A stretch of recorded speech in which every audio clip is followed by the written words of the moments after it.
Hey guys, Angus here. Got another Airsoft video for you guys today. Today we're going to be taking a look at one of my loadouts. Pretty obvious which one. We're going to be taking a look at my sniper kit.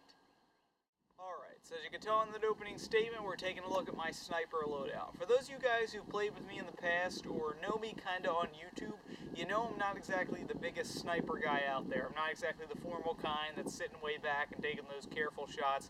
I'm more aggressive in my style of play, even in that form as a sniper. And I played it as at the last game I attended, which was one I privately hosted, and I had a lot of fun, so I figured maybe I'd like to do this a little bit more. So this loadout was kind of what I put together, and if you have any criticisms, go ahead and let me know, as it is a work in progress. Now starting off, obviously the first thing you want to cover would be camouflage. In this case, I do have some camo on me. The top smock or blouse, whatever you want to call it up here, is a British DPM one. It blends in pretty well, and I figured I'd go ahead and choose this, being that it goes with the L96 British rifle. Down below on my legs, as you can see, we do have a ghillie suit here. This one was purchased from allpredatorcalls.com. It's just your standard green woodland ghillie suit. It is the kind where it's got the backdrop with all the threading tied onto it, and it's not bad. It really does kind of blend well in certain areas, but at the same time it gets caught on everything. So I might end up dropping the ghillie suit. Underneath this, I'd have BDU pants, or in this case, just blue jeans, something with a belt that I could rig up all my pouches on.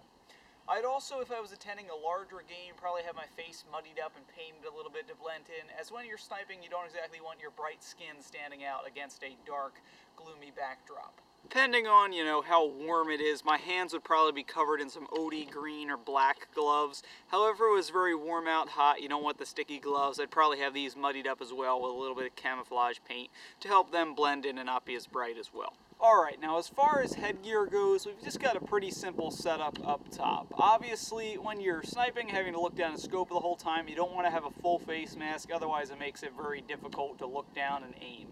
Therefore, we'd have something as shooting glasses or full seal goggles, a safer option, which I have here. These are Revision Wolf Spider goggles, obviously with a black frame and a tinted lens in there. Depending on the amount of daylight during the day, I might have a clear lens or an amber lens in there, but the point is these are good quality eye protection to obviously give me great protection on the field. Nothing cheap there. Up top, we just get a Condor ball cap. It is mesh in the back, so allows a little bit of ventilation. Don't get too hot and sticky up there during the summer. It's an OD green with any particular patch on there. I think I got the Fear Meter one on there right now. Depending on if this was a longer game, I might also have a headset up here for easy communication without having to pull out a radio. But this loadout today is more so set up just for a local skirmish with friends as opposed to a long op or anything like that. Alright, now if you can't tell, most of my pouches / gear are set up attached to a belt around my waist. The belt isn't anything fancy, it's just a standard old belt I wear casually all the time. Located right here on my left side, kind of the first pouch that would come into view is actually an OD Green MP5 magazine pouch. It's meant to hold 3 MP5 mags, but in this case, I've got each pouch holding one spare 25 round L96 magazine.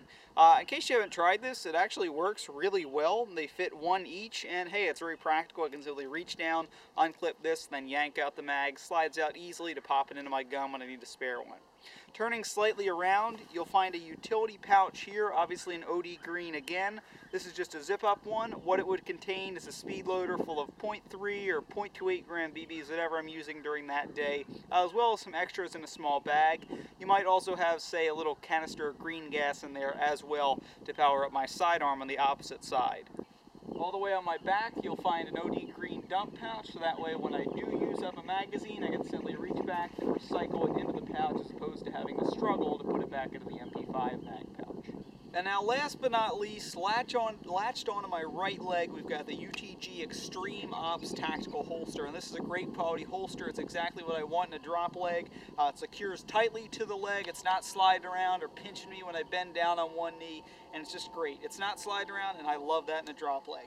It's pretty nice. Obviously, you can see in the black coloration here, we've got room for a spare magazine, and obviously it does hold my sidearm pretty well, which as a sniper, I'd like to have a sidearm, seeing as if things get too close for my engagement distance, now I've got something to fire back with.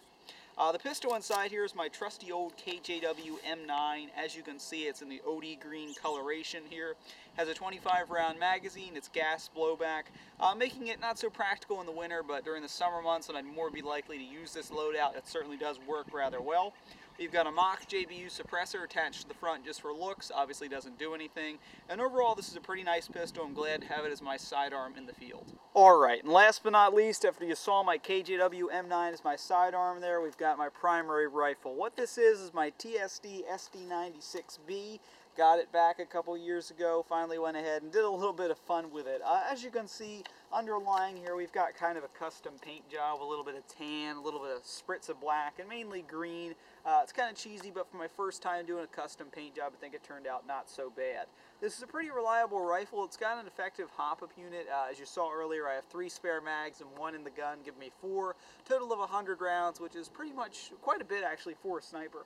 Up top we've got, I believe, a UTG 3x9x50 or 55 scope up there, which is a pretty effective, pretty cool looking scope there. It zooms in pretty darn far, and it is an effective thing. I've used it since my beginning days as an airsofter.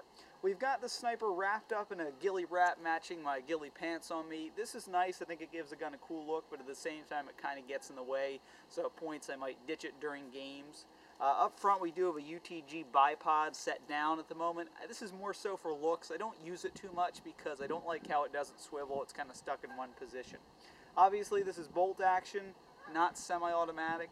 It's a pretty decent gun for what you get, and overall I'm pretty happy to have it as my primary rifle in this kit, as it does get the job done, firing pretty darn accurately with 0.3 gram BBs.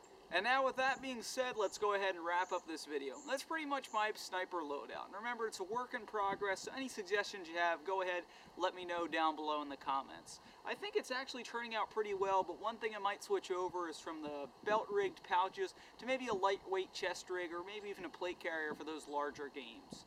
So overall, if you're looking for a kit that you might want to set up, like I said, I think mine's working out pretty well. I like my rifle quite a bit, my sidearm's practical, and hey, those MP5 mag pouches really did work well for holding the L96 mags and not letting them rattle around at all.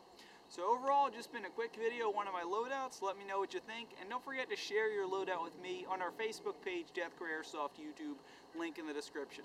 So thanks for watching, guys. Please subscribe.